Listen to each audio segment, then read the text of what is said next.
بسم الله الرحمن الرحيم. السلام عليكم ورحمة الله وبركاته. إن الحمد لله نحمده ونستعينه ونستغفره ونعوذ بالله من شرور أنفسنا وسيئات أعمالنا. من يهده الله فلا مضل له ومن يضلل فلا هادي له. وأشهد أن لا إله إلا الله وحده لا شريك له وأشهد أن محمدا عبده ورسوله صلى الله عليه وعلى آله وصحبه أجمعين وسلم تسليما كثيرا مزيدا. أما بعد، يا أيها الذين آمنوا اتقوا الله حق تقاته ولا تموتن إلا وأنتم مسلمون. فإن أصدق الحديث كتاب الله وخير الهدي هدي محمد صلى الله عليه وسلم وشر الأمور محدثاتها فإن كل محدثة بدعة وكل بدعة ضلالة وكل ضلالة في النار. Naam jemaah sekalian, azani Allah wa iyyakum. Alhamdulillah di pagi hari ini atau pagi menjelang siang ini Allah Subhanahu wa taala mengumpulkan kita di Masjid Raya Taman Yasmin sektor 2. Semoga pertemuan ini dijadikan sebagai salah satu sebab yang memperberat timbangan kebaikan kita nanti di yaumul qiyamah. Dan menjadi salah satu sebab penghapusan dosa dan kesalahan kita selama ini. Semoga Allah menyatukan hati kita dalam akidah yang sama, manhaj yang sama, dan juga disempurnakan dengan akhlak yang mulia. Baik, insyaallah hari ini kita akan membahas surat Adz-Dzariyat ayat ke-47 dan seterusnya.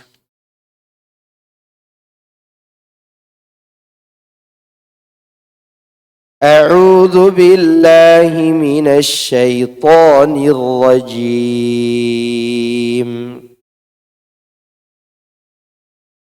والسماء بنيناها بأيد وإنا لموسعون. والأرض فرشناها فنعم الماهدون.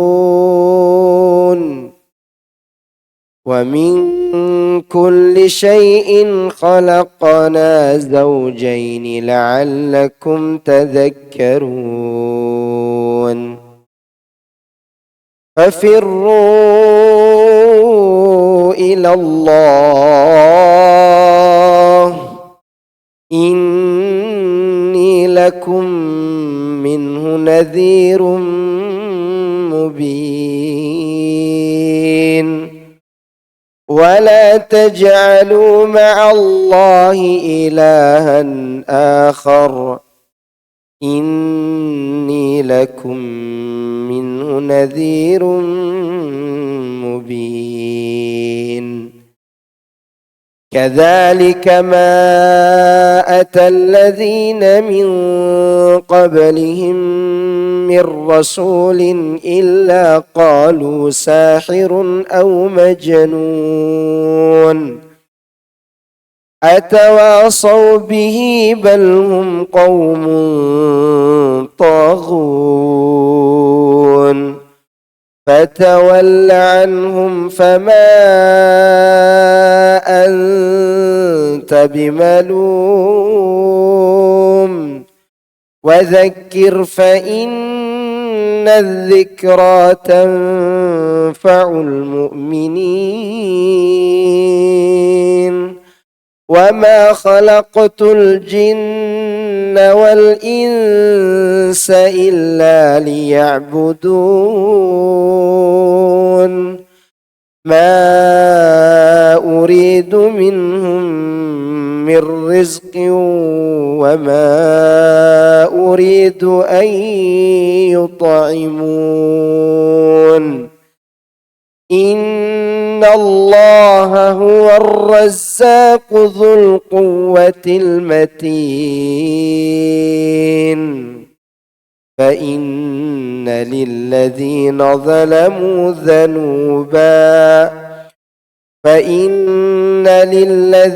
ظلموا ذنوبا مثل ذنوب أصحابهم فلا يستعجلون فويل للذين كفروا من يومهم الذي يوعدون. Fadhal baca artinya.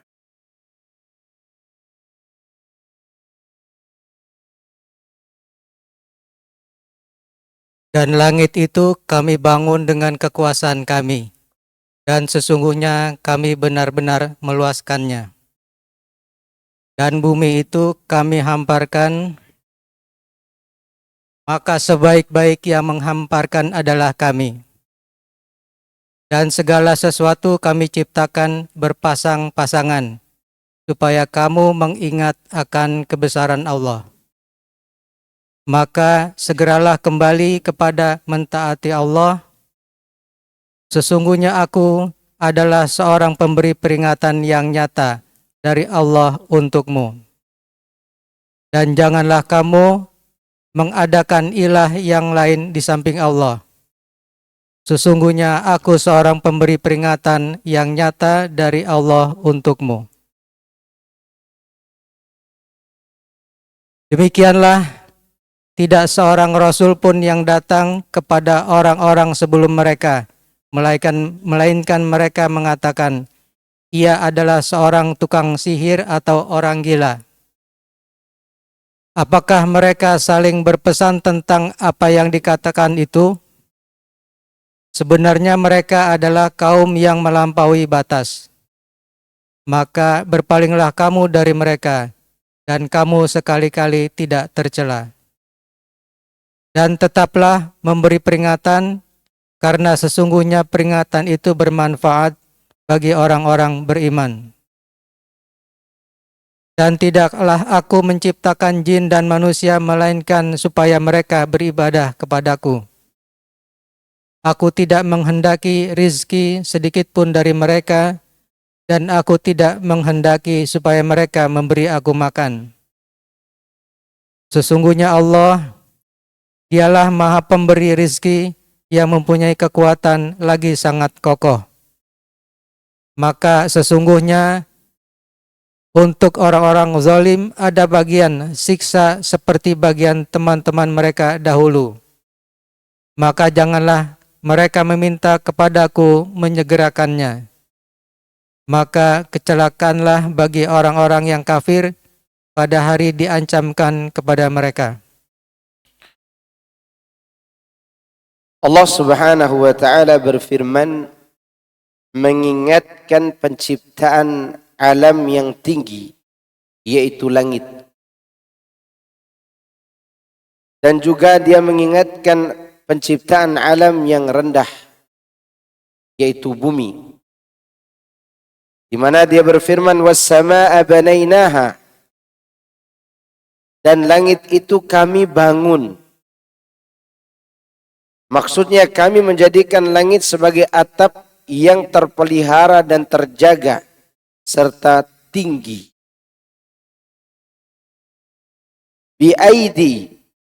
Biaidin dengan kekuasaan, maksudnya kekuatan. Demikian yang ditafsirkan oleh Ibnu Abbas, Mujahid, Qatadah, As-Sawri dan lainnya.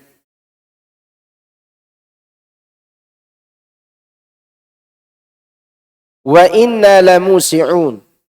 Sesungguhnya kami benar-benar meluaskannya. Maksudnya, kami menjadikan seluruh penjurunya sangat luas.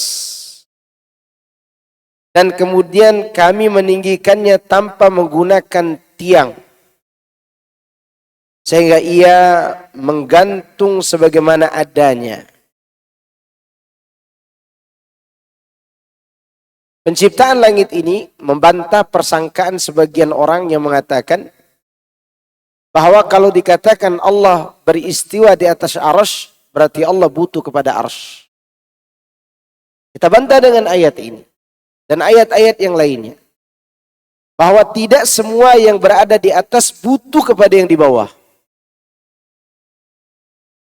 Sekarang coba antum perhatikan, apa butuh langit menancapkan tiangnya di bumi ini sehingga dia bisa berdiri seperti halnya atap masjid ini? Tidak. Atap masjid ini butuh kepada bumi untuk menancapkan tiangnya atau untuk meletakkan pondasinya. Sedangkan langit tidak. Kalau langit saja tidak butuh kepada yang di bawah, bagaimana dengan Allah Azza wa Jalla? Tentu dia lebih tidak butuh lagi kepada seluruh makhluknya.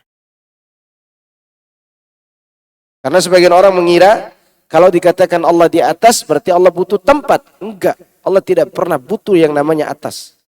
Tapi dia memberitahukan kepada kita dia di atas. Kenapa dia di atas? Karena dia dibutuhkan oleh seluruh makhluk.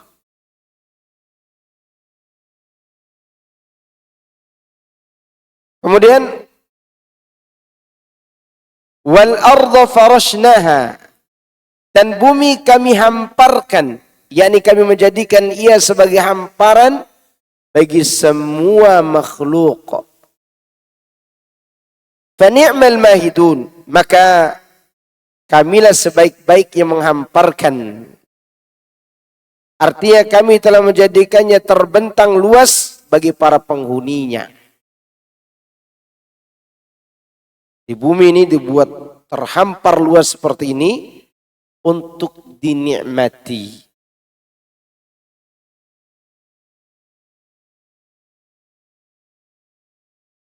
Kemudian selanjutnya Allah katakan, wa min kulli syai'in khalaqna zawjayn, dan segala sesuatu kami ciptakan berpasang-pasangan.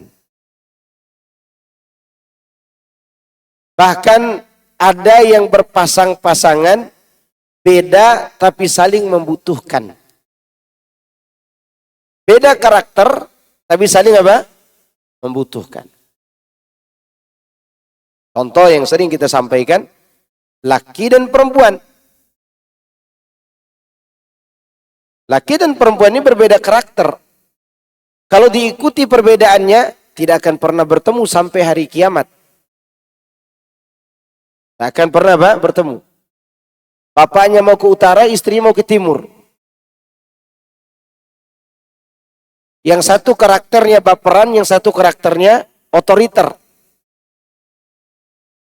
Tetapi Allah Subhanahu wa taala menjadikan di dalam diri mereka yang berbeda ini sebuah perasaan saling membutuhkan. Saling membutuhkan. Coba antum perhatikan.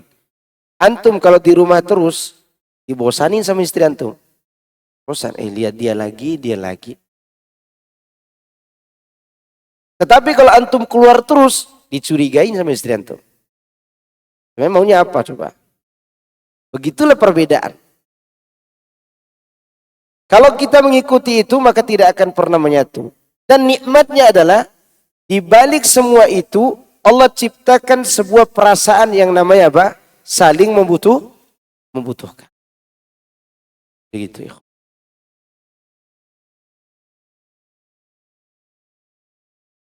Maka di sini Allah katakan Allah menciptakan berpasang-pasangan. Yakni seluruh makhluk itu berpasang-pasangan. Langit dan bumi, siang dan malam, matahari dan bulan, daratan dan lautan, terang gelap, iman kufur, kematian kehidupan, kesengsaraan kebahagiaan, surga dan neraka. Bahkan sampai pada hewan dan juga tumbuh-tumbuhan. Maka itu Allah Azza wa Jalla berfirman, la'allakum tadhakkarun, supaya kamu mengingat kebesaran Allah. Gitu. Coba antum lihat bagaimana terjadi perbedaan di antara kita. perbedaan status, perbedaan kulit, perbedaan ini dan perbedaan itu. Tetapi kita tidak bisa hidup sendirian. Tidak bisa, harus ada pasangannya. Gitu. Coba, Nabi Adam diciptakan oleh Allah dengan kedua tangannya. Ya. Kemudian ditempatkan di mana? Di surga. Surga penuh kenikmatan enggak? Bisa enggak dia hidup tanpa istrinya? Ini di tempat yang penuh nikmat. Dia tidak bisa menikmati nikmat surga tanpa siapa? Hawa. Lalu bagaimana kalau kita hidup membujang di dunia ini? Ya. Tentu tidak akan dapat kenikmatan. Maka oleh karena itu dibuatlah pasang-pasangan. Dan pasangan itu bisa berlawanan. Tidak mungkin bertemu. Dan berlawanan saling membutuhkan. Contoh yang tidak bisa bertemu neraka dan surga. Tidak bisa dicampur. Tapi dia berpasangan yang berlawanan. Kafir dan iman. Bisa bertemu. Semua itu hikmahnya adalah la'allakum tadhakkarun. Supaya kamu mengingat akan kebesaran Allah Azza wa Jalla. Maka ketika ada orang membuli orang lain yang hitam kulitnya, orang ini tidak mengerti tentang sebuah hikmah. Atau membuli orang lain karena berbeda gaya bahasa. Orang ini tidak mengerti tentang apa? Hikmah dan ilmu.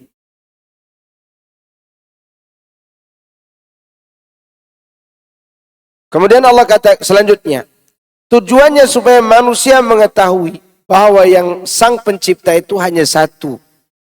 Tiada sekutu baginya dan hanya dia yang tidak memiliki pasangan. Tidak memiliki istri, tidak memiliki anak. Dan tidak punya kebutuhan kepada seluruh makhluk.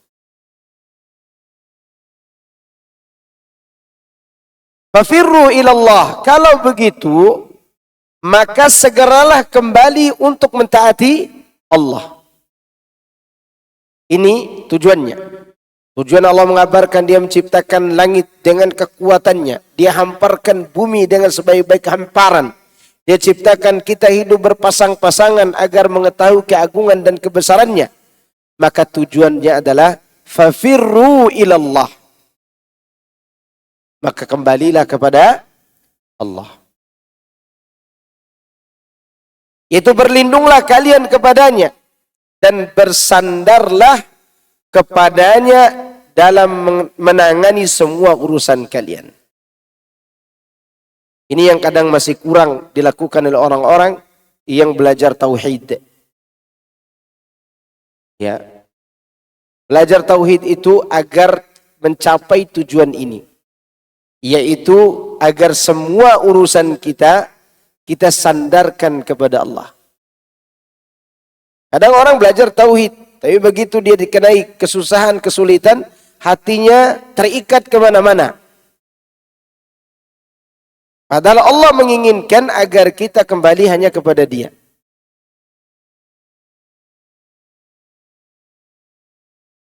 Kemudian inni lakum minhu nadhirum mubin. Wala taj'alu ma'allahi ilahan akhar. Sesungguhnya aku ini adalah seorang pemberi peringatan yang nyata dari Allah untuk kalian.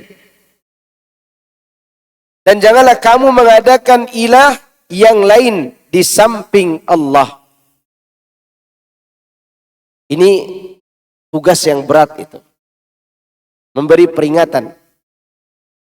Kalau mengajak, tidak begitu berat.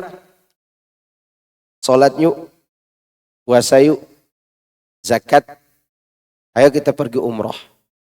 Orang kaya mau dia berangkat pergi umroh, ya daripada jalan-jalan ke Jepang lebih baik pergi beribadah. Tapi coba orang-orang yang berangkat umroh ini kita ingatkan, nanti di sana jangan ada yang selawat keras-keras, jangan meminta kepada kuburan, jangan melakukan tawasul di kaca penutup makom Ibrahim.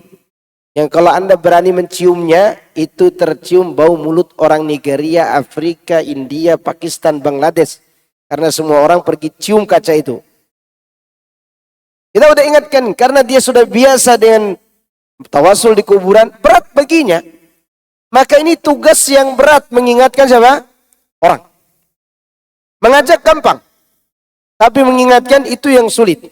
Nabi diusir bukan karena dia mengamalkan tauhid saja. Tapi Nabi diusir karena dia mengingatkan kesyirikan.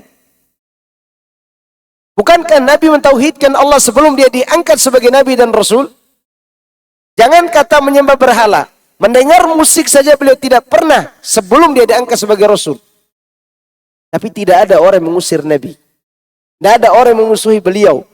Padahal beliau diundang untuk merayakan kebesaran Lata, Uzza dan Manat. Di umurnya sebelum dia diangkat sebagai Nabi dan Rasul, dia tidak hadiri, tidak ada yang memarahinya. Ada 2 kali Rasulullah diundang itu. Nabi tidak hadiri, karena beliau pergi ke pesta pernikahan orang. Di pesta pernikahan itu ada acara musik, dia ditidurkan oleh Allah supaya dia tidak dengar musik itu. Tapi kondisi itu, Nabi tidak diusir oleh kaumnya. Kapan dia diusir? Ketika ditugaskan, inni lakum minhu nadhirum mubin. Dan dia mengatakan, wala taj'alu ma'allahi ilahan akhar. Kalimat ini adalah kalimat melarang kebiasaan yang mendarah daging pada diri kaumnya. Jangan. Memangnya mudah melarang orang jangan begitu? Gak mudah. Ada orang misalnya disuruh, ayo kita sholat ke masjid, gampang. Makanya jemaah tabligh itu banyak pengikutnya, hanya mengajak, tapi tidak mencegah. Orang mau nyembah kubur kah? Orang mau berbuat bid'ah kah? Orang mau khurafat kah? Diajak semuanya oleh mereka. Dan tidak ada sulitnya itu mengajak. Tapi coba mereka meranikan diri. Mas, tawaf di kuburan itu terlarang. Tawasul kepada orang mati terlarang. Apa akan diterima oleh orang? Kecuali yang dirahmati Allah yang menerimanya. Maka oleh karena itu, ini tugas sangat berat. Ini tugas kepada Nabi SAW. Beliau disuruh mengatakan, dan janganlah kamu mengadakan sesembahan yang lain di samping menyembah Allah. Ini mengindikasikan bahwa orang kafir Quraisy itu mengaku beribadah kepada Allah. Tapi harus dicampur-campur dulu doanya dengan tawassul kepada Lata, Uzza dan Manat. Agar sampai kepada Allah. Dan itu yang dilarang oleh Nabi SAW. Antum bayangkan. Nabi SAW diutus di tengah-tengah manusia yang beragam ibadahnya kepada selain Allah. Ada yang menyembah patung. Ada yang menyembah pohon. Ada yang menyembah malaikat. Ada yang menyembah matahari. Ada yang menyembah bulan. Ada yang menyembah mata air. Nabi ditugaskan untuk memperingatkan mereka semuanya. Dengan satu misi. Apa itu? Wala taj'alu ma'allah ilahan akhar. Apapun jenisnya. Mau malaikat, mau nabi, mau orang soleh, mau kuburan, mau pohon, mau batu, mau air, mau bulan dan bintang. Semuanya dihapus dengan ayat ini. Maka beliau dimusuhi dengan cara dikeroyok. Coba antum ingat perang Khandaq. Ya. Perang Khandaq itu pasukan musuh bergabung dari ahlul kitab dan kaum kafir musyrikin. Ahlul kitabnya Yahudi. Bani Qainuqa, Bani Quraidah. Mereka siap untuk menghabisi orang Islam dari arah bawah. Sedangkan di arah Khandaq ada pasukan yang tidak ada urusannya dengan Nabi. Tidak ada permusuhan sama sekali. Nabi bermusuhan dengan siapa? Quraisy. Dan pasukan Quraisy itu jumlahnya 4.000. Orang yang tidak ada urusannya dengan Nabi dalam urusan permusuhan waktu perang Badar, ikut perang juga karena kemusyrikannya. Siapa mereka? Bani Ghatafan. Yang tersinggung dengan dakwah Rasulullah Rasulullah. Bani Ghatafan itu jumlahnya 6.000 waktu itu.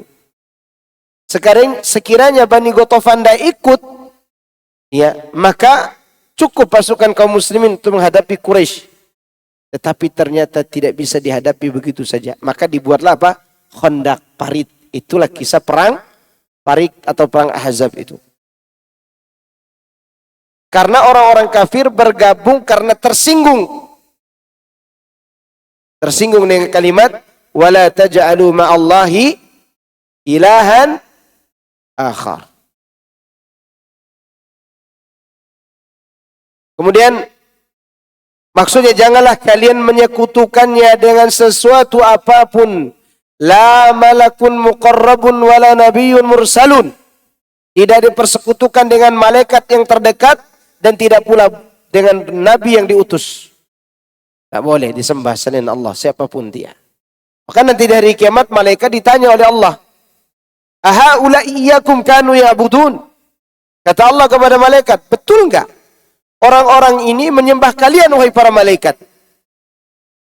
Qalu subhanaka anta waliyuna min dunihim bal kanu ya'buduna al-jinna aktsarum bihim mu'minun. Kata malaikat, Maha suci Engkau ya Allah. Kami tidak pernah mengaku mereka itu menyembah kami. Engkau pelindung kami ya Allah, kata malaikat. Dulu mereka itu menyembah jin, syaitan. Hanya saja mereka mengklaim menyembah siapa? Malaikat. Maka oleh karena itu siapapun tidak boleh disembah. Kemudian Rasulullah SAW diperintahkan oleh Allah untuk mengatakan inni lakum minhu nadhirum mubin. Diulangi lagi. Sesungguhnya aku seorang pemberi peringatan yang nyata dari Allah untuk kalian. Kalau memberi peringatan berarti melarang. Oleh karena itu Nabi diusir. Nabi diusir. Baik. Selanjutnya di ayat 52. Allah berfirman.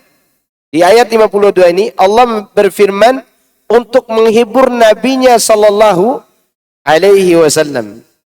Menghiburnya dengan apa? Menceritakan bahwa sebelumnya sudah ada nabi yang dimusuhi seperti engkau. Ya. Dan ini merupakan cara Allah menghibur para nabi dan wali-walinya. Dan Nabi juga menghibur para sahabatnya demikian.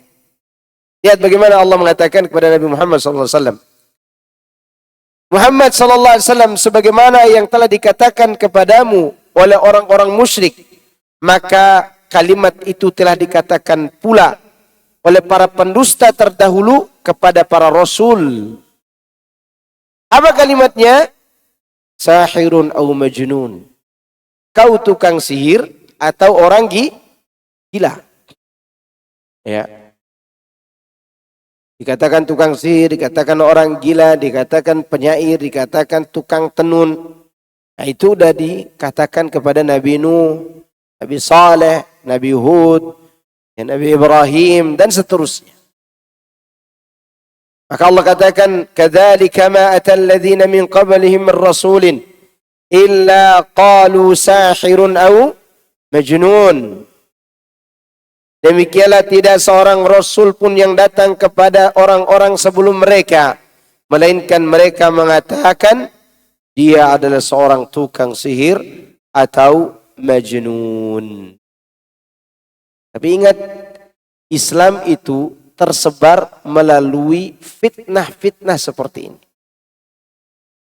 Ya, orang kan penasaran, ini Taman Yasmin ngaji apa ya hari Senin? Kayaknya orang-orang yang bidah-bidah itu yang ngaji. Dia ngomong-ngomong sana kemari Wahabi, kemudian teroris. Tetangga-tetangga yang dengar penasaran mau datang juga. Begitu datang, ternyata ustadznya lucu gitu. Kan bisa aja orang datang begitu. Tadi di rumah dia ingat ini orang-orang sangar, orang-orang yang sadis gitu. Mengajak untuk menjadi teroris. Kan itu fitnahan semuanya. Dulu Rasulullah SAW difitnah, semakin difitnah semakin banyak orang masuk Islam. Sekiranya Abu Jahal dan Abu Lahab diam, maka tidak akan banyak orang masuk Islam. Begitulah Allah Subhanahu wa taala membuat rencana. Dan di situ kita mengambil pelajaran, tidak semua yang Allah takdirkan kepada kita yang tidak kita senangi pasti buruk, tidak semua. Karena semua yang Allah perlakukan kepada kita, terutama para walinya, mau yang menyenangkan atau ujian, pasti ada kebaikan di balik itu. Lihat Nabi dikatakan gila. Masuk Islam seorang yang punya nama waktu itu namanya Dimad al-Azdi. Dimad al-Azdi sebagaimana disebutkan dalam riwayat Imam Bukhari. Seorang sahabat bernama Dimad al-Azdi tukang ruqyah. Ruqyah ala jahiliyah. Yang baca-baca jampi gitu. Seperti dukun-dukun kita sekarang baca-baca gitu kan.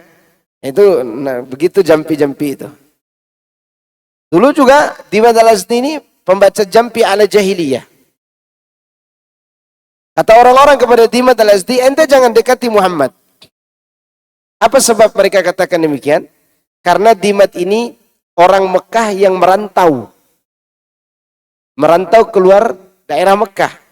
Ketika dia kembali ke Mekah, dia dengar kabar sahabat lamanya, yaitu Muhammad SAW. Dulu mereka bersahabat waktu muda. Makanya orang-orang melarang, ente tidak usah dekati Muhammad lagi. Itu sebabnya. Karena apapun keadaannya, kalau kita pulang kampung, kita cari siapa selain keluarga kita? Sahabat kita, ya kan? Sahabat. Yang kita cari sahabat kita. Ya bagi yang punya mantan, yang dicari mantannya. Ya. Dimad al-Azdi sama seperti halnya orang-orang yang mencari sahabat lamanya. Maka kata mereka, Dimad, ente jangan dekati Muhammad. Kenapa? Muhammad itu majnun. Gila. Dalam bahasa kita gila. Kalau dalam bahasa Arabnya majnun itu orang yang kerasukan jin. Orang yang kerasukan apa? Jin. Karena jin yang merasuki, majnun yang dirasuki. Jinnun. Itu yang merasuki. Sedangkan majnun yang dirasuki, dimasuki jin. Maka disebut majnun. Kata Dimad, Muhammad gila, majnun. Kalian tidak tahu, aku ini tukang baca jampi-jampi yang menyembuhkan orang gila, kata dia. Kalau Muhammad betul-betul gila, aku temui dia dan aku ruqyah dia. Datanglah dia bertemu Muhammad SAW yang sedang duduk di Ka'bah. Sedang bermunajat kepada Allah Azza wa Jalla. Kata Dimad al-Azdi, ya Muhammad, madza bika? Apa yang terjadi denganmu, wahai Muhammad? Kata orang-orang, engkau majnun, kata orang-orang. Lihat, orang yang benar itu tidak perlu memberi klarifikasi. Tidak perlu memberi bantahan. Dia tinggal menyebutkan sesuatu yang bertentangan dengan fitnahan orang, maka orang yang mendengarnya akan ternyuh. Kata Rasulullah SAW kepada Dimad al-Azdi, innal hamdalillah nahmaduhu wa nasta'inuhu wa nastaghfiruh wa na'udzu billahi min syururi anfusina wa sayyiati a'malina. May yahdihillahu fala mudilla lahu wa may yudlil fala hadiya lahu. Asyhadu an la ilaha illallah wa asyhadu anna Muhammadan abduhu wa rasuluh. Dimad al-Azdi terkaget-kaget. Nabi SAW mengucapkan kalimat yang begitu indah. Kata Dimad al-Azdi, ya Muhammad, ini bukan ucapan orang gila. Tolong ulangi sekali lagi. Diulangi oleh Nabi sekali lagi. Sudah mulai terbuka hatinya untuk menerima Islam. Dia katakan, ya Muhammad, tolong ulangi sekali lagi. Ini kalimat yang begitu indah. Maka Rasulullah mengulangi sampai 3 kali. Apa kata Dimad al-Azdi? Asyhadu an la ilaha illallah wa asyhadu annaka Rasulullah. Masuk Islam dia. Yang hari ini kalau ada khotib menyampaikan innal hamdalillah, tokoh agama di bawah bilang Wahabi ini. Kan? Sekarang orang mengucapkan alhamdulillah, apa kata mereka? Ini Wahabi. Padahal ini kalimat kalau direnungkan, mau ditadaburi, dihayati, maka di dalamnya mengandung makna yang besar, makna yang indah. Maka Dimad al-Azdi ternyuh dan jatuh cinta pada kalimat itu. Sehingga dia masuk Islam. Aku tahu orang gila bagaimana cara dia berbicara. Dan tidak seperti ini cara bicara orang gila. Dengan kalimat itu, kata Dimad al-Azdi, engkau betul-betul utusan Allah. Maka antum difitnah, disebut kambing, disebut apa gara-gara panjangin jenggot misalnya. Tidak usah antum balas, daripada ente kayak babi, jangan. Jangan, gak boleh. Itu haram hukumnya. Karena apa? Karena ibu kita tidak punya jenggot. Durhaka juga kita sama ibu kita nantinya. Paham gak? Maka tinggal antum, kalau dia katakan, antum teroris, bawa paha ayam ke rumahnya. Ada teroris kayak gitu? Gak ada. Ya, saya pernah, dulu waktu saya bujang, ini waktu bujang ini. Tahu sendiri bagaimana saya bujang kan? Pulang dari pondok, saya difitnah oleh tokoh-tokoh agama itu, saya seorang teroris. Dan itu baru saja lulus sebulan, 2 bulan. Rame itu sampai ibu saya tidak makan 10 hari gara-gara saya dituduh teroris. Sampai dia sakit, kemudian gara-gara sakit itu dia meninggal dunia. Ya, ibu saya itu karena dituduh waktu itu. Si penuduh ini menganggap kita teroris karena teman-teman yang ngaji yang lama-lama tidak pernah ucapkan salam depan rumah tokoh ini. Nah, coba sekali. Assalamualaikum Pak Guru. Lam. Artinya dia tidak suka sama kita. Besoknya, Assalamualaikum Pak Guru. Lam. Apalah dia ucapkan. Besoknya, Assalamualaikum Pak Guru. Waalaikumsalam. Lusanya saya kasih uangnya, saya kasih istrinya uang 100.000. Ibu Guru, saya punya rezeki nih, ada uang 100.000. Ya, lusanya sesalam lagi sama suaminya. Waalaikumsalam warahmatullahi gitu. Mulai lengkap tuh. Nah, 100.000 itu. Gimana kalau saya kasih uang 1 juta itu? Setelah itu saya diajak ngobrol di rumahnya. Diajak ngobrol sama dia, tanya-tanya jawab. Kamu beda aliran dengan Ustadz di depan rumah. Maksudnya Ustadz depan rumah dia itu murid Ustadz Yazid angkatan pertama. Ya, saya angkatan kedua kan.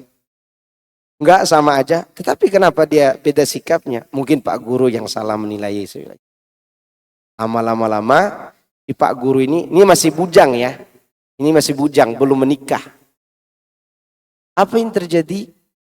Si itu dia punya anak perempuan. Anak perempuan. Umurnya beda 5 tahun lah di bawah saya. Sejak itu anak perempuan selalu lewat depan rumah saya. Terus lewat. Aduh, jangan-jangan ada udang di balik rempeyek ini. Sampai segitunya. Orang-orang kalau kita sikapi dengan apa? Baik. Coba dari awal saya musuhi dia, mungkin sampai sekarang saya dimusuhi. Tahu antum kalau saya pulang kampung, dia mau naik mimbar nih, Pak Guru yang tadi mau naik mimbar. Dia punya jadwal khutbah. Anak duduk di belakang, dicolek sama DKM-nya. Di belakang ada Ustadz Maskur. Oh, suruh ke depan, dia aja yang khutbah. Dia tidak pernah mau khutbah Jumat kalau ada anak di situ. Tidak pernah. Padahal sampai hari ini dia masih berbuat bid'ah, masih berbuat ini, masih berbuat itu. Dia tidak mau khutbah. Kalau ada siapa? Kita di belakang. Gara-gara bang 100.000 tadi. Tidak perlu dibalas orang-orang itu dengan apa? Dengan sesuatu yang menunjukkan bahwa kita dibenarkan oleh doa. Oh benar nih, orang teroris nih, temperamen nih. Maka Rasulullah waktu itu dia tidak menampakkan bantahan terhadap Dimad. Apa yang dia lakukan? Dia bacakan innal hamda lillah. Kalimat yang begitu indah yang melebihi syair-syair yang dia dengar. Dan tidak mungkin diucapkan oleh siapa? Orang gila. Maka dengan itulah masuk Islam dah Dimad al-Azdi. Termasuk masuk Islamnya 12 orang yang datang haji di tahun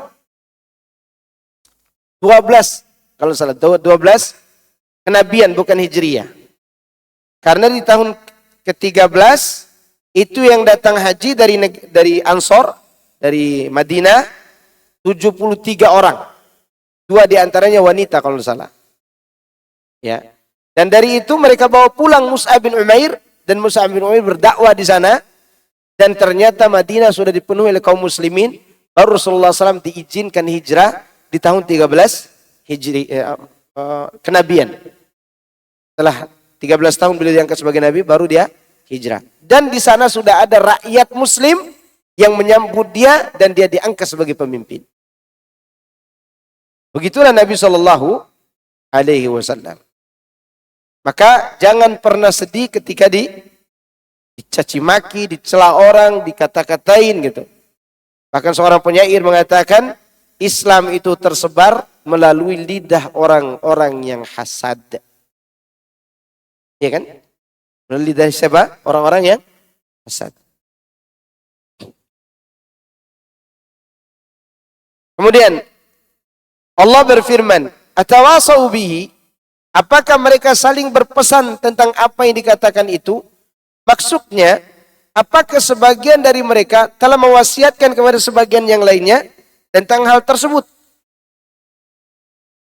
Balhum qaumun taghun. Sebenarnya mereka adalah kaum yang melampaui batas. Tetapi mereka adalah kaum yang melampaui batas. Hati mereka serupa. Dan mereka yang hidup terakhir mengatakan hal yang sama dengan apa yang dikatakan para pendahulu mereka. Padahal mereka tidak pernah bertemu. Sekarang, Abu Jahal dengan kaum Samud, ketemu nggak? Nggak ketemu. Bahkan kaum Samud dan kaum Ma'at itu tidak ada keturunannya. Habis semuanya. Tapi ucapannya sama. Contoh lagi. Orang-orang sesat itu tidak perlu meriwayatkan kesesatannya. Kesesatannya itu timbul dengan sendirinya dan menyerupai kesesatan orang sebelumnya. Contoh Syiah. Syiah ada apa dalam Syiah itu? Nikah mut'ah. Nikah mut'ah yang perempuan itu layaknya perjualbelian wanita. Kalau mut'ah di zaman Nabi SAW tidak seperti itu. Diceraikan dengan baik, kemudian dinikahi lagi oleh orang lain dengan cara yang baik. Kalau Syiah tidak. Beda dengan mut'ah yang pernah dihapus dalam Islam. Nikah mut'ah Syiah ini dilakukan oleh nabi palsu yang bernama Nabi Mazdaq. Dan dia hidup di Persia 40 tahun sebelum Nabi dilahirkan. Maka ada kelompok, dulu itu kelompok Mazdaqiyah, Mazdaqisme. Adanya di Persia, di Iran. Di mana adanya? Di Iran. Apa ajaran Nabi ini? Ajarannya Nabi palsu ya.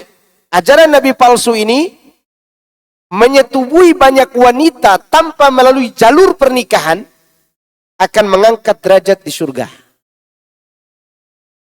Dan dia punya kelompok, komunitas. Waktu itu masih kecil, komunitas Mazdaqisme ini. Tapi komunitas ini bisa mempengaruhi Raja Persia waktu itu. Sehingga Raja Persia pun mengundang mereka ke istana untuk menjadi penasehat raja.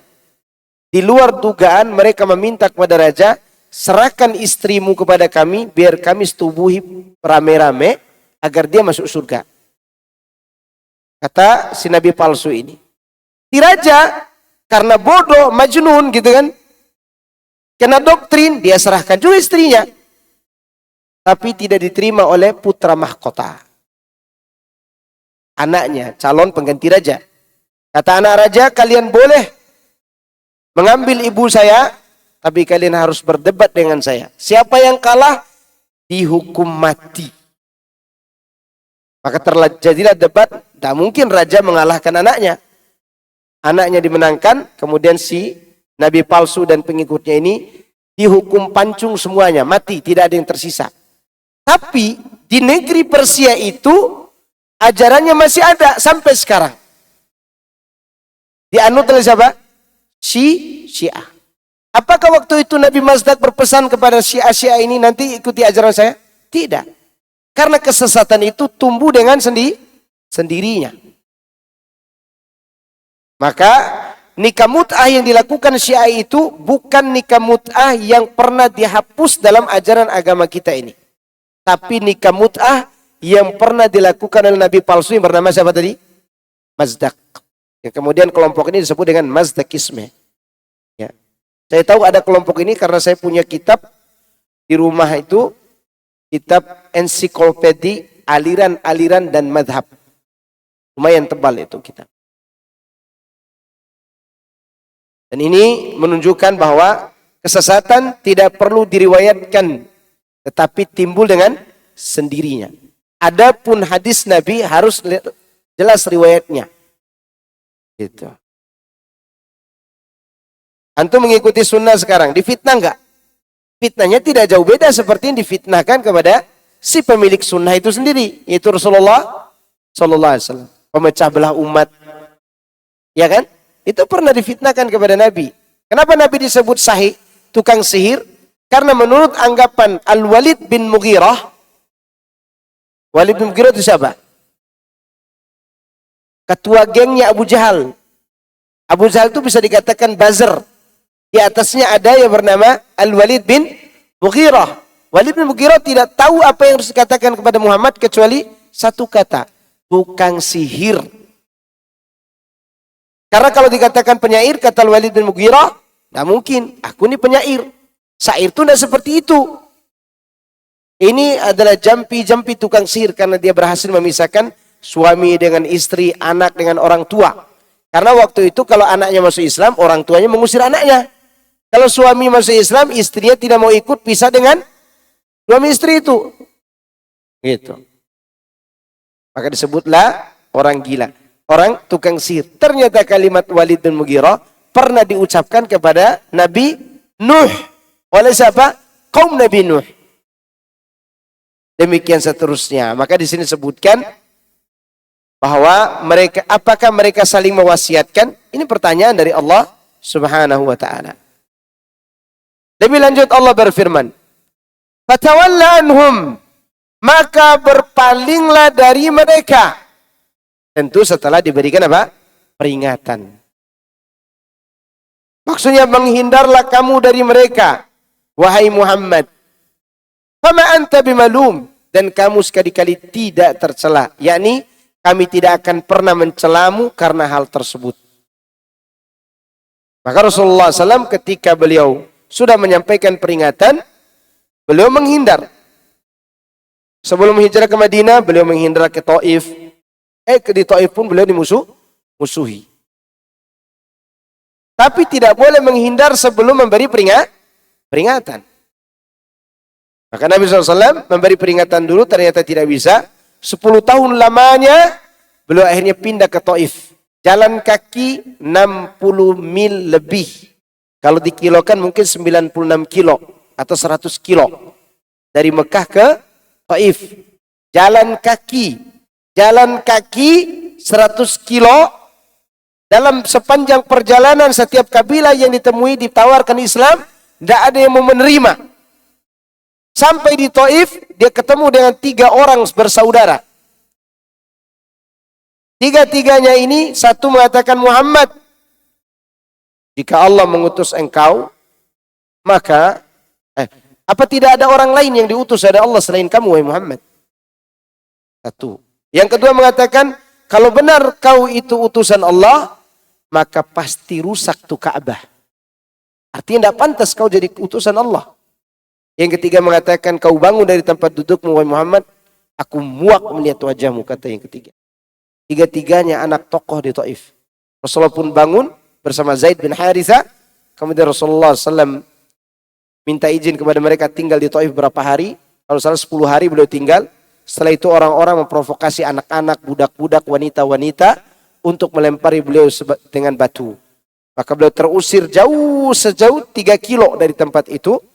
Beliau berada di satu tempat namanya Qarnus Sa'alib. Sekarang sudah menjadi Qarnul Manazil. Dulu namanya Qarnu As-Sa'alib. Di tempat itu beliau mengusap darah, duduk bersandar. Beliau merenungkan apa yang terjadi. Beliau bersedih. Beliau mengatakan kepada Allah, Allahumma ilaika ashku dha'fa quwwati wa qilati hilati wa hawani 'alan nas. Ya Allah, hanya kepada engkau aku serahkan semua kelemahan diriku dan ketidakberdayaanku dan hinanya aku di mata manusia. Ila man takiluni ila ba'idin yatahajjamuni aw ila qaribin mallaktahu amri fa illam yakun bika alayya ghadabun fala ubali walakin afiyataka awsa'uli. Ya Allah, kemana engkau akan menyerahkan aku? Kepada musuh yang jauh yang lalu mereka menyerang aku habis-habisan, atau kepada orang yang dekat yang telah engkau kuasakan mereka atas aku? Jika kau perlakukan aku seperti itu, tanpa kemurkaan datang darimu, maka aku tidak peduli. Tapi rahmat dan afiahmu lebih luas bagiku, aku harapkan itu. Terus beliau berdoa dengan penuh kesedihan. Tapi doa ini diperselisihkan oleh para ulama. Ada yang mengatakan doa ini dhaif, ada yang mengatakan sahih. Dan yang mensahihkan doa ini adalah Ibnu Taimiyah dan muridnya Ibnu Qayyim rahimahullah ta'ala. Para ulama kontemporer pun berselisih dalam menilai doa ini. Ya. Saya bercondong pada doa ini masih bisa disandarkan kepada kisah ini. Ini terjadi ketika beliau berada di mana? Di Taif. Setelah beliau berdoa begitu, datanglah sebelum datang malaikat penjaga gunung, datang seorang Nasrani namanya Adas. Adas datang bertemu dia, dan Adas ini adalah budaknya Al-Walid bin Mughirah dan bukan Al-Walid bin Mughirah, Syu'bah bin Uqbah bin Abi Syaibah dan saudaranya. Kemudian Adas menemuinya dengan memetik setangkai anggur dan berikan kepada Nabi. Adas mengatakan, wahai Tuan, ini makan anggur. Kata Rasulullah SAW, siapa nama engkau? Orang asing nih. Kau namamu siapa? Kau dari mana? Agamamu apa? Kata Nabi begitu. Nama saya Adas.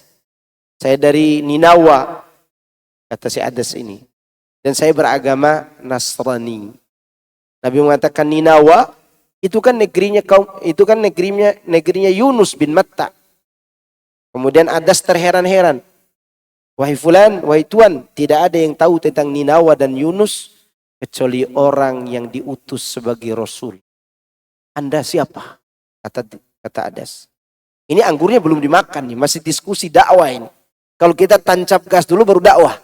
Ya aja kopi dulu baru ngomong tadi. Ya. Rasulullah sibuk menanyakan itu.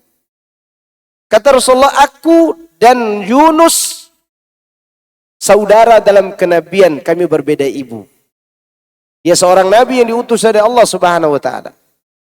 Maka Adas pun tidak menunggu lama, dia cium kening Nabi, dicium tangannya. Orang Nasrani biasa cium kaki. Dan dia cium kaki Nabi SAW. Dan Nabi tidak menyuruh waktu itu. Maka dua orang kafir tadi mengatakan, Adas sudah disihir lagi oleh Muhammad. Maka dipanggil, Adas sini, ente kena sihir Muhammad. Ada yang mengatakan Adas akhirnya masuk Islam. Karena tidak ada yang tahu tentang itu kecuali seorang yang diutus. Begitulah dakwah Nabi SAW. Beliau menghindar setelah memberikan apa? Peringatan. Kita tidak. Baru lihat orang benci. Kamu mana dakwah? Lalu memakai ayat ini bukan. Fatawalla anhum ini setelah apa? Berusaha. Nabi menghindar setelah beliau melalui usaha keras. Dan ternyata mereka hatinya membatu. Wa dzakir fa inna dzikra tanfa'ul mu'minin. Dan tetaplah memberi peringatan, karena sungguhnya peringatan itu bermanfaat bagi orang-orang yang beriman. Maksudnya, yang dapat mengambil manfaat dari peringatan tersebut hanyalah hati yang beriman saja. Yang percaya. Lalu selanjutnya Allah katakan, wa ma khalaqtul jinna wal insa illa liya'budun. Ini masih menjadi hiburan buat beliau. Kata Allah, dan tidaklah aku ciptakan jin dan manusia, melainkan agar mereka beribadah hanya kepadaku. Apa sisi hiburannya? Sisi hiburannya adalah ternyata pengikut beliau bukan hanya dari kalangan manusia, tapi ada makhluk lain yang bernama siapa? Jin. Jin ada nabinya enggak?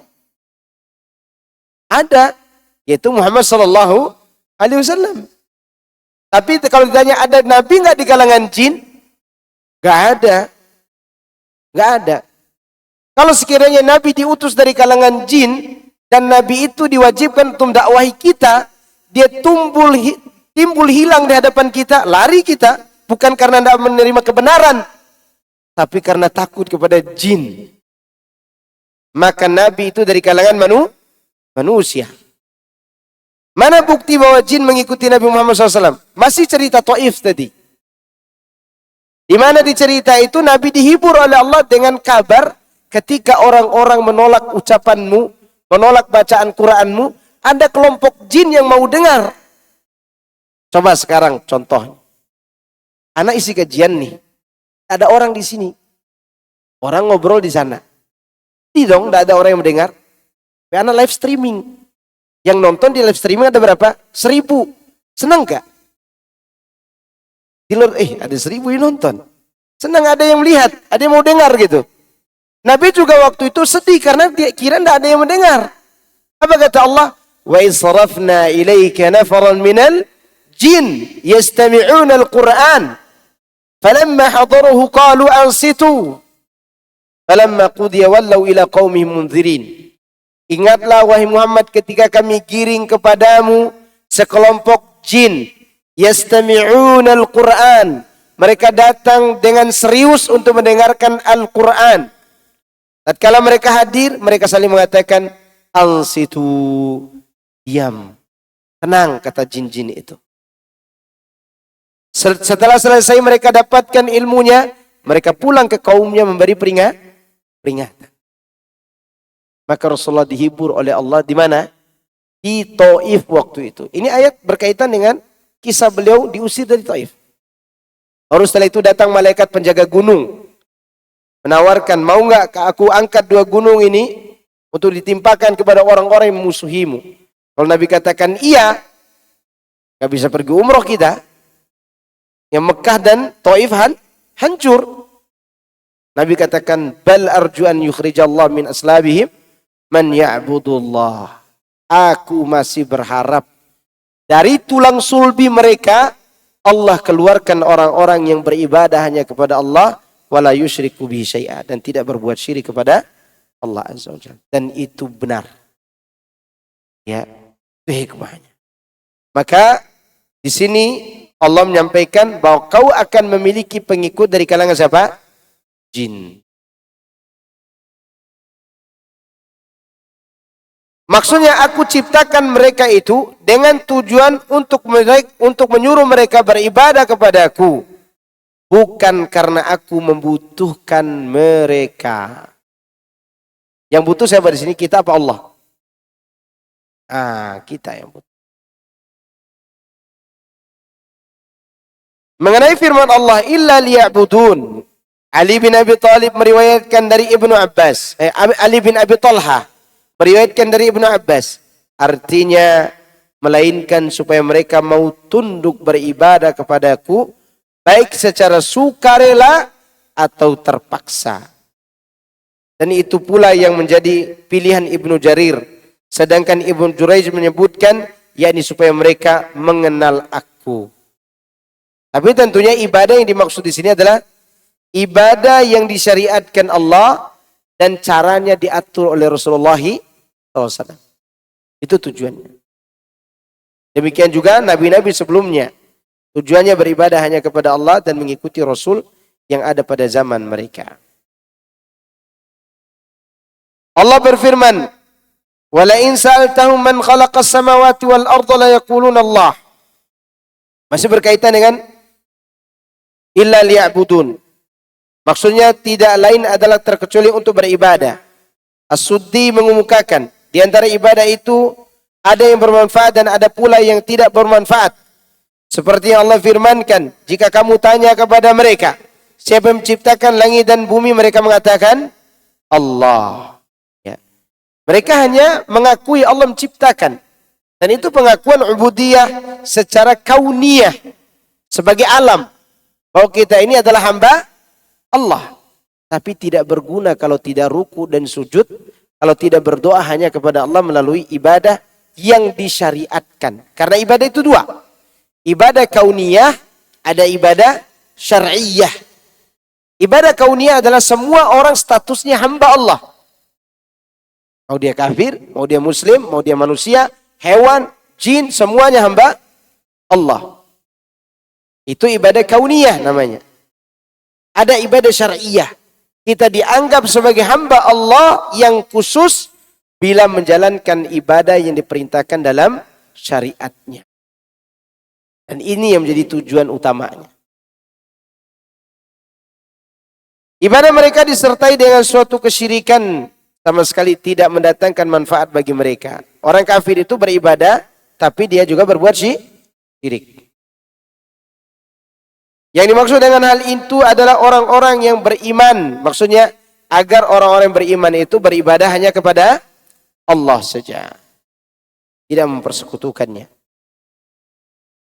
Lalu Allah menyampaikan, "Ma uridu minhum min rizqin wa ma uridu an yut'imun." Aku tidak menghendaki rezeki sedikit pun dari mereka, dan aku tidak menghendaki supaya mereka memberi aku makan. Innallaha huwar razzaqu dzul quwwatil matin. Karena sesungguhnya Allah dialah yang Maha memberi rezeki, yang mempunyai kekuatan lagi sangat kokoh. Makna ayat tersebut bahwa Allah telah menciptakan semua hambanya dengan tujuan agar mereka beribadah kepadanya, Rabb yang tiada sekutu baginya. Barang siapa yang mentaatinya, maka dia akan diberikan balasan yang sempurna. Dan barang siapa yang durhaka kepadanya, maka dia akan mendapat azab yang sangat pedih. Allah juga memberitahukan bahwasannya ia sama sekali tidak membutuhkan mereka. Namun justru mereka lah yang sangat membutuhkan Allah dalam segala keadaan, dalam segenap situasi dan kondisi pribadi. Dengan demikian dia adalah pencipta dan pemberi rezeki kepada mereka. Imam Ahmad meriwayatkan, ini keutamaan orang yang beribadah. Perhatikan ayat hadisnya. Imam Ahmad meriwayatkan dari Abu Hurairah, dia berkata bahwa Rasulullah SAW bersabda, Allah berfirman, ini namanya hadis apa? Qudsi. Hadis Qudsi atau hadis Rabbani atau hadis ilahi. Kata Allah Azza wa Jal, Ya ibn Adam, tafarraq li'ibadati amla sadraka ginan wa sudda faqraka wa illa taf'al mala'tu sadraka syuglan walam asudda faqrak. Wahai anak Adam, luangkan waktumu untuk beribadah hanya kepada aku. Aku akan memenuhi hatimu dengan kekayaan dan aku akan menutup kefakiranmu. Dan jika kamu tidak melakukan itu, maka aku akan mengisi hatimu dengan kesengsaraan dan aku tidak akan menutupi kefakiranmu. Ada orang kaya tapi fakir, ada enggak? Ada orang kaya fakir enggak? Ada. Orang kaya tapi fakir. Apa arti fakir? Butuh. Selalu butuh, tidak pernah cukup. Itu fakir. Ada yang bermakna logawi, ada yang bermakna istilah. Ini adalah makna fakir yang istilahi atau yang bersifat batin. Ada orang kaya tapi fakir. Kenapa dia fakir padahal dia kaya? Karena dia jauh dari Allah. Ini saya pernah ceritakan pada antum, ada seorang perwira polisi, lumayan pangkatnya. Waktu itu dia datang ke pondok pesantren, waktu itu anak masih ngajar anak SD. Lagi ngajar tahfidzul Quran sama hafal hadis arba'in. Anak-anak saya itu lagi menghafal. Dan polisi ini perhatikan. Selesai hafal, mereka pergi dengan senyum. Karena berhasil store hafalan. Ya, datang satu, store, pergi. Senyum mereka. Polisi ini nangis. Tapi ente nangis. Karena lihat bagaimana senyuman kebahagiaan yang sebenarnya pada bibir anak-anak itu. Selesai store hafal Quran, senyum, bahagia. Dan tidak dibuat-buat bahagianya itu. Sedangkan saya punya bos, dia punya bos.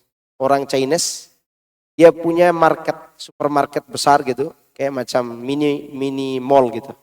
Dia punya sendiri. Itu hasilnya sebulan Pak Ustadz, omsetnya 3 miliar. Dan saya tidak lihat senyumnya seperti anak-anak tadi. Tidak pernah saya lihat senyumannya seperti anak-anak itu. Dan saya pernah menemani dia sepanjang malam. Jam 10 tokonya ditutup. Di jam itu dia periksa mana barang yang masuk besok. Dan mana barang yang laku. Dan mana barang yang akan dibeli ulang. Mana barang yang masih ada. Mana yang kadaluarsa. Terus diperiksa.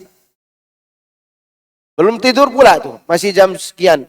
Sampai jam 2 dia masih letakkan tangannya begini di dahinya. Dia memikirkan. Apakah mall saya akan kebakaran, barang saya akan hilang, dan seterusnya. Kemudian dia katakan tidak lama kemudian, dia diperiksa jantungnya, ternyata jantungnya harus dipasang ring. Dan ring itu diperbaharui setiap bulan, menghabiskan uang 1 miliar. Omset 3 miliar belum tentu keuntungan 1 miliar. Ya kan? Mungkin 500 juta atau yang lain. Dengan kejadian itu dia bangkrut dan dia jual marketnya. Dan tidak ada kebahagiaan. Dan kebahagiaan itu ada pada anak-anak ini. Itu menunjukkan kekayaan di mana? Di balik dada. Ada di sini kekayaan itu. Makanya Ibnu Qayyim mengatakan ahli dunia itu bukan orang kaya. Tapi orang yang meletakkan dunia di hatinya padahal dunia tidak ada di tangannya. Ada orang yang dia punya kekayaan. Tapi dia tidak dikatakan ahli dunia.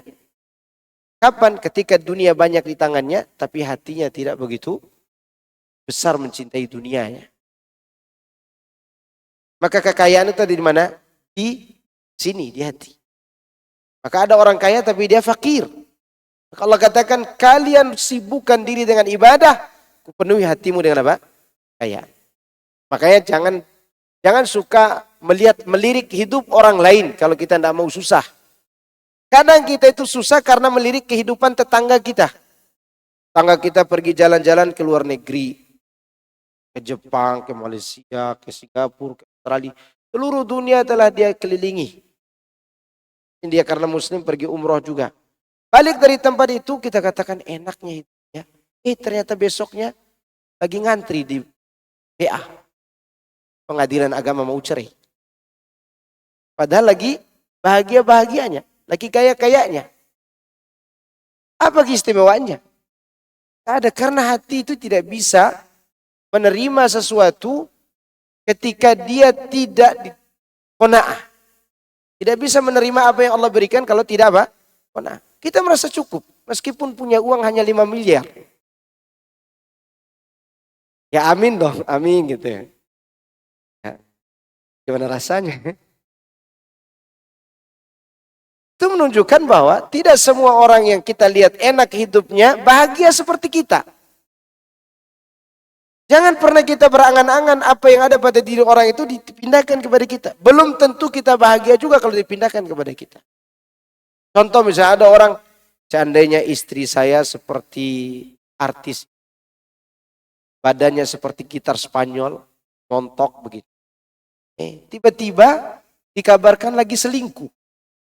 Kira-kira gimana perasaannya? Muncullah perasaannya. Maka oleh karena itu, cukuplah yang ada ini. Apa yang Allah berikan, syukuri. Tinggal kita luangkan ibadah. Ini ada orang sudah dikasih rumah, mobil sudah punya, motor ada, istri juga ada. Istrinya 3 lagi. Masih mikirin dunia. Apa mau dipikirkan? Tinggal dipikirkan apa yang dimakan hari ini dan besok. Dan kita beribadah kepada Allah. Selesai nggak urusan? Selesai. Tinggal nunggu kapan kita mati. Ini tidak, karena lihat tetangga beli mobil Pajero Sport, dia kredit mobil, susahin diri dengan kredit itu. Ya enggak? Dia tidak tidur malamnya, kenapa? Besok gimana cara cicil mobil ya? Kan gitu pikirannya. Udah enggak perlu lagi. Nabi SAW melarangkan, jangan kalian menyusahkan diri kalian. Gimana caranya? Kalian berhutang. Padahal kalian tidak butuh. Maka jangan terlalu banyak hidup. Terlalu banyak gaya hidup. Yang harus diperbanyak apa? Tafarraq li ibadati. Syukuri yang ada. Kita ibadah kepada Allah. Kemudian hadis tersebut diriwayatkan pula oleh Imam Tirmidzi, Ibnu Majah dari hadis Imran bin Zaidah. Tirmidzi mengatakan hadis ini hasan gharib. Tapi hadis ini dihukumi sahih oleh para ulama ahli hadis. Kemudian fa inna lil ladzina zalamu dzanuban, sungguhnya orang-orang zalim itu akan mendapatkan bagian, maksudnya adalah bagian siksaan. Bagian siksaan. Misla dzanubi ashabihim fala yasta'jilun, seperti bagian teman-teman mereka dahulu, maka janganlah mereka meminta kepadaku menyegerakannya. Yang dimaksud adalah hendaklah mereka tidak meminta kepadaku untuk menyegerakan hal tersebut. Karena sungguhnya hal itu sudah pasti akan terjadi. Tidak mungkin tidak. Maka kalau sekarang orang Yahudi menyiksa orang Palestina, kita katakan kapan mereka diadab? Pasti diadab. Itu yang kita yakin. Diadab pasti diadab. Wala tahsabanna Allah ghafilan amma ya'malu zalimun. Jangan kalian kira Allah itu lalai dari apa yang dilakukan oleh orang-orang zalim. Allah sudah siapkan azab. Fawailul lilladzina kafaru min yaumihimul ladzi yu'adun. Maka kecelakaan bagi orang-orang kafir pada hari yang diancamkan kepada mereka. Yakni hari apa? Hari kiamat. Bahkan di dunia pun mereka sengsara. Sengsara karena kekufuran mereka. Siapa orang kaya di dunia saat ini? Yang paling kaya. Ya. Siapa orang paling kaya di dunia? Ada yang tahu namanya enggak? Yang punya mobil aneh sendiri, punya pesawat jet, punya penjaga. Berani enggak dia keluar beli nasi goreng kayak kita pakai motor sendirian? Istri kita lagi hamil nih. Bang pergi beli nasi goreng keluar. Keluar, enteng kita keluar. Berani dia pergi beli kayak gitu? Enggak berani. Ya, enggak berani. Mungkin air minum yang dia minum dia bawa dari rumahnya. Enggak berani dia minum di tempat dia berada. Karena takut apa? Takut mati. Takut diracun. Ya. Sekarang apa keuntungan orang datang meracuni kita di sini? Ada jabatan jadi bagi-bagi? Ada uang? Nggak ada. Sekarang pertanyaan, siapa yang lebih kaya? Kita atau dia? Kita. Meskipun kita kurang ganteng daripada dia. Ini menunjukkan bahwa tidak perlu kita iri kepada orang-orang kaya yang kafir itu. Selama kita beribadah kepada Allah Azza wa Jalla. Tempatkan di mana kita diberikan oleh Allah kesempatan untuk beribadah, beribadahlah. Karena semua itu kebaikan bagi kita. Tidak ada pilihan yang terbaik kecuali pilihan siapa? Allah. Pilihan Allah. Masih ingat gak kisah Julaibib yang pernah saya sampaikan kepada antum? Apa kata wanita yang menjadi istri Julaibib itu kepada kedua orang tuanya? Ketika kedua orang tuanya tidak mau menikahkan dia dengan Julaibib. Karena Julaibib ini udah punya nasab. Kemarin saya pernah ngomong sama orang-orang Arab. Kata orang-orang teman-teman kita yang jamaah Arab ini. Memang betul Ustaz, kami itu sangat melihat nasab ke atas. Betul. Tapi kalau jodohnya orang-orang sini juga, mau apa lagi? Nah, dulu wanita ini, ayah wanita ini mengatakan Julaibib tidak punya nasab. Namanya Julaibib. Singkat cerita, ada perkataan wanita ini yang sangat mengharukan. Apa kata wanita ini kepada kedua orang tuanya? Apakah Rasul yang telah memilihkan Julaibib untuk saya? Iya. Maka nikahkan dia dengan saya. Karena tidak mungkin Allah dan Rasulnya memilihkan yang buruk bagi saya. Tidakkah anda berdua mendengar Allah berfirman, "Wa ma kana lil mu'minin wa la mu'minatin idza qadallahu wa rasuluhu amran an yakuna lahumul khiyaratu min amrihim." Tak pantas orang beriman laki-laki dan perempuan mempunyai pilihan lain setelah Allah tentukan pilihan untuk mereka. Maka sekarang Nabi sudah memilihkan Julaibib untuk saya. Karena pasti itu pilihan siapa? Allah. Maka apa yang Allah pilihkan untuk kita saat ini, terima. Terima. Nggak usah tengok tetangga. Apalagi tengok artis. Ya, ini ditengoknya drama Korea. Ditengoknya pemain sinetron. Dia banding-bandingkan. Oh, sinetron kemarin seru Pak Ustadz. Bagaimana mereka hidup dengan setia. Dan sekarang pemainnya lagi cerai ini. Pemainnya lagi apa? Cerai. Apa mau dicari?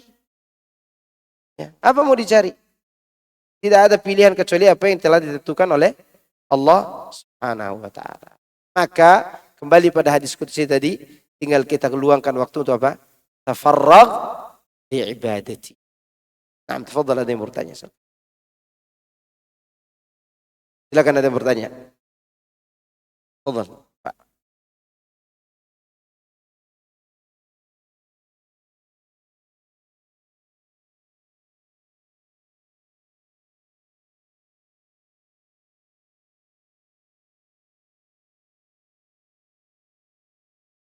Kembali ke jin tadi ya. Kan Tuhan menciptakan jin, malaikat, setan. Itu goib. Kita nggak bisa lihat. Nah, apakah kita sebagai manusia yang hidup di dunia berada di ruang lingkup jin, setan, dan malaikat? Itu yang pertama. Yang kedua, apakah kita berada di ruang lingkup itu? Ya, misalkan sekarang nih. Iya, apakah ada di sini malaikat jin? Ya. Malaikat dan jin berada di lingkungan manusia atas izin Allah Subhanahu wa taala. Adapun jin betul berada di lingkungan manusia. Karena jin itu berada di alam gaib nisbi. Apa gaib nisbi? Gaib ketika kita tidak bisa melihat mereka, tapi mereka sendiri tidak bisa melihat alam gaib yang sebenarnya. Akhirat tidak bisa tahu siapa yang mati, yang hidup tidak tahu dia. Karena dia disebut gaib nisbi. Gaib karena berkaitan dengan kehidupan kita. Sebenarnya mereka masih hidup di alam dunia, bukan di alam gaib. Tapi bagi kita mereka itu tidak terlihat. Malaikat juga demikian. Malaikat alam gaib malaikat. Nah, ada yang diutus bersama kita, seperti ada Raqibun Atid, ada malaikat penjaga, ada malaikat yang mengelilingi cari majelis ilmu dan orang yang sholat berjamaah, ada malaikat yang berdiri depan imam. Imam lagi baca Bismillahirrahmanirrahim. Ini malaikat menempelkan bibirnya di imam itu. Gimana tuh, jangan bayangkan homo dong, jangan, bukan begitu. Ini alam malaikat. Dia menempelkan mulutnya agar ayat Quran yang dibaca imam ini masuk semua ke rongganya. Makanya imam tidak boleh bau mulut, dilarang. Imam itu tidak boleh bau mulut. Maka kalau jadi imam, jangan baru selesai makan bawang mentah sama jengkol jadi imam. Itu malaikat terganggu. Bukan hanya malaikat terganggu, yang ada di soft depan pun terganggu gara-gara dia. Berarti ada malaikat di sekitar kita. Ada. Bahkan hari Jumat ada malaikat yang menulis di pintu kan. Nah, hari Jumat. Baik. Yang terakhir, di antara jin, malaikat, sama setan. Kalau kita minta ke Allah ya, menurut Pak Ustadz, kita dibolehkan melihat yang mana? Malaikat kah, jin atau setan? Mau melihat yang mereka? Iya. Jangan minta, nanti antum takut. Oh gitu. Iya. Iya. Masa mau minta lihat setan? Anak ada tetangga waktu saya tinggal di Kehuripan. Dia pergi umroh sama temannya. Berdua orangnya memang agak lucu. Diberitahu ustadznya apa aja yang kita minta di sini Allah akan kabulkan. Nah, yang tetangga anak ini minta. Dia lihat ada orang lagi tawaf sama orang-orang luar negeri itu kan putih-putih kan, gitu. Mana rasanya kalau punya bini secantik itu lagi tawaf. Tidak lama kemudian dia diangkat oleh wanita, lagi duduk nih, dibawa oleh wanita yang dia tidak kenal, wanita cantik. Diajak tawaf sunnah sama wanita ini, dipegang sama wanita itu. Dia tidak khusyuk karena dia perhatikan ini siapa yang bawa saya ini. Sampai selesai dia baru sadar bahwa itu adalah hasil doa dia tadi. Dan mungkin makhluk gaib yang membawa dia itu. Ya. Terus temannya samping ngomong, kan ini Ka'bah, ada setan nggak di sini? Tiba-tiba dia tidak bisa gerak. Terus dicolek-colek sama tetangga saya ini, kenapa ini tidak gerak? Tidak bisa ngomong dia. Sampai dicolek pakai apa? Jempol kakinya, baru dia sadar. Ternyata Allah tampakkan makhluk yang bertanduk di hadapan saya. Maka jangan kita minta. Ya. Kalau ketemu malaikat pun belum tentu kita juga berani. Ya. Seperti kemarin ada ibu-ibu, saya pergi ke puncak, Seserua, ada ibu-ibu umur mungkin mau 60. Rumahnya luas gitu. Tapi dia ibu tuh berani. Setiap dia sholat tahajud selalu bunyi sesuatu di rumahnya. Akhirnya dia sholat tahajud setiap malam, kalau hari ini di lapangannya, besok di kamar ini. Tapi ibu tuh tidak takut. Saya bilang ibu tidak usah cari. Boleh jadi itu malaikat yang turun karena ibu rajin sholat tahajud. Kalaupun jin ya jin soleh.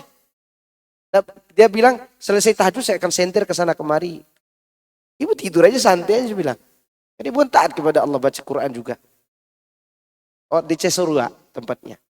Oh iya Ustaz, iya enggak perlu. Karena waktu itu anak diminta oleh anak menantunya untuk berkonsultasi dengan dia. Nah dia ini berani, bukan takut ya. Berani, dia mau lihat apa yang ribut. Ya boleh jadi itu malaikat, seperti kisah Usaid bin Hudair, bikin ribut kudanya, itu malaikat yang datang. Karena sedang apa? Baca Quran. Tapi kalaupun Allah pertemukan kita dengan makhluk-makhluk ini, maka tetap kita apa? Tidak boleh takut. Ya, tapi jangan diminta. Jangan diminta. Nanti kalau nampak, berani gak kita? Larilah kita nanti. Ya, terakhir. Tuhan kan menciptakan binatang. Itu kita kelihatan. Apakah? Apa?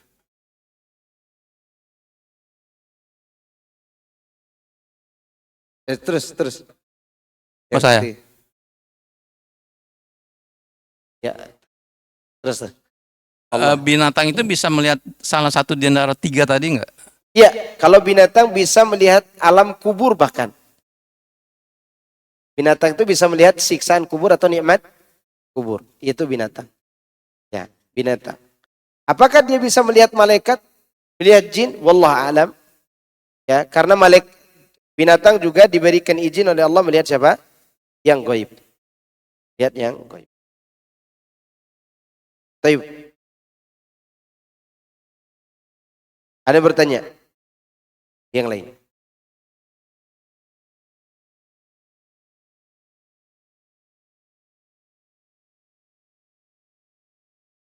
Taib. Barakallahu fiikum. Jazakallah khairan. Naam, iya. Ada lagi?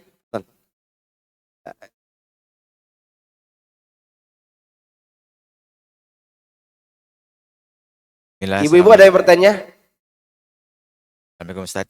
Berkaitan dengan ini Ustaz, kita misalnya punya family perempuan yang menikah dengan laki-laki yang non muslim. Itu kan secara hukum syariahnya batal ya pernikahan. Batal, iya nak. Tapi keluarga si perempuan tetap menyatakan bahwa itu terjadi lah intinya.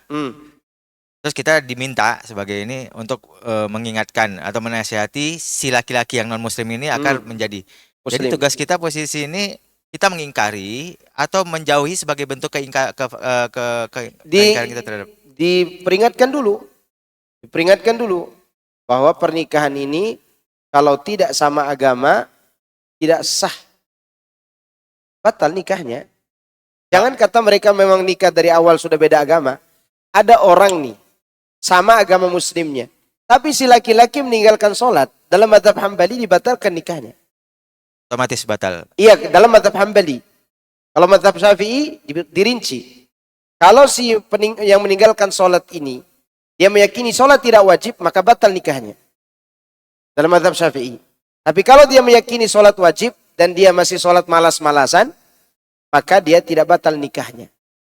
Dalam mazhab Syafi'i. Tapi mazhab Hambali lebih keras. Lalu bagaimana dengan yang memang aslinya kafir? Dia batal nikahnya. Mereka berhubungan zina. Zina hubungannya. Dan ini disayangkan orang-orang zaman sekarang bermudah-mudahan atas nama cinta. Tapi hanya dia yang saya cintai Pak Ustadz, kata dia begitu. Cinta itu bisa menjadi malapetaka. Ketika lebihan. Cinta makanan enggak? Makanan buat hati. Sebagaimana nasi makanan buat perut dan badan kita, cinta pun makanan buat siapa? Buat hati. Ketika makanan yang nasi ini berlebihan kepada kita, terjadi apa? Gula, lemak, ini, itu, jantungan, kolesterol, dan seterusnya. Cinta juga demikian. Maka ini cinta yang buta namanya. Dan ada orang mengira keluarga itu harus ada rasa cinta di antara kita, Pak Ustadz. Umar bin Khattab pernah menegur seorang laki-laki yang berkata kepadanya, "Wahai Umar, istriku marah kepadaku dan aku tidak cinta kepadanya." Apa kata Umar? Aneh kalian ini. Kalian menikah hanya karena nama cinta. Mana agama, mana ketaatan? Nikah itu yang paling penting adalah ada ketaatan dan agama di antara kalian. Ya, ada pun urusan cinta itu nomor berapa gitu. Sekarang orang mengatakan saya nikah dengan dia karena cinta Pak Ustadz. Itu namanya cinta buta. Cinta apa? Dan dia juga tidak mengerti arti cinta. Bahwa cinta itu bisa menjerumuskan ke dalam api neraka. Mana dalil? Al-akhillau yawma idzin ba'duhum li ba'din aduwwun ilal muttaqin. Surat Az-Zukhruf ayat 76. Orang-orang yang saling mencintai pada hari kiamat akan bermusuhan kecuali orang-orang yang bertakwa. Ya. Baik. Sikap kita memberi peringatan bahwa itu tidak sah. Kalau dia tidak terima dan dia ngambek-ngambek, tinggalkan dengan cara terhormat. Walladzina idza marru bil lagwi wa idza marru bil lagwi marru kirama. Orang beriman itu kalau dia melewati yang tidak berguna, dia lewati dengan cara terhormat. Kita jangan ngambek-ngambek juga. Dasar laknatullah alaiki. Ini ngambek namanya. Ini ada pertanyaan nih. Ini ada anak, alhamdulillah ala kulli hal. Bukan ya? Ini bertanya apa nih? Yang WA anak ini.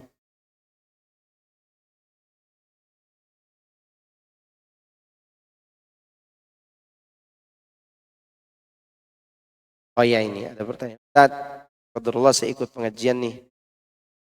Suami ikut pilkada kota Bogor. Wali kota dan wakil wali kota. Mohon nasihat atas takdir. Karena dari awal anak kurang setuju mengingat banyak ujian di sini. Alhamdulillah al-kulihal selama masa kampanye anak dan suami bilang, anak dibilang Wahabi. Alhasil saya diminta hapus postingan sunnah. Saya bilang sabar dulu. Kalau jadi baru kita jangan takut dakwah. Mohon nasihatnya Ustaz. Ya kalau sudah begini, apa yang mau dinasihatkan? Ya saya hanya memohonkan kepada Allah, semoga Allah SWT tetap memberikan keistiqomahan kepada ibu dan suami di dalam menjalankan ajaran Islam ini. Kalau sekarang saya mengatakan tidak boleh ikut, boleh saja saya katakan demikian. Tapi itu kan jadi beban buat yang bertanya. Sudah terjadi, maka niatkan dengan baik untuk meminimalisir apa? Kemudaratan yang terjadi. Kalau itu niatnya, itu masih ringan. Itu masih apa? Masih ringan. Ada sebagian orang yang subhanallah ya, mungkin karena dia mengira dengan cara itu mungkin bisa melakukan hal yang baik. Kalau kita mengatakan untuk menjadi orang yang adil, tak mungkin. Tetapi kalau kita katakan untuk meminimalisir kemudaratan, sebagian ahli ilmu kontemporer membolehkan. Meskipun saya pribadi, saya orangnya azimah. Saya tidak ikut-ikutan dalam urusan ini. Tapi sebagai amanah ilmiah, saya sampaikan. Mudah-mudahan ini menjadi hujah di hadapan Allah Subhanahu Wa Taala agar mendapatkan maaf darinya.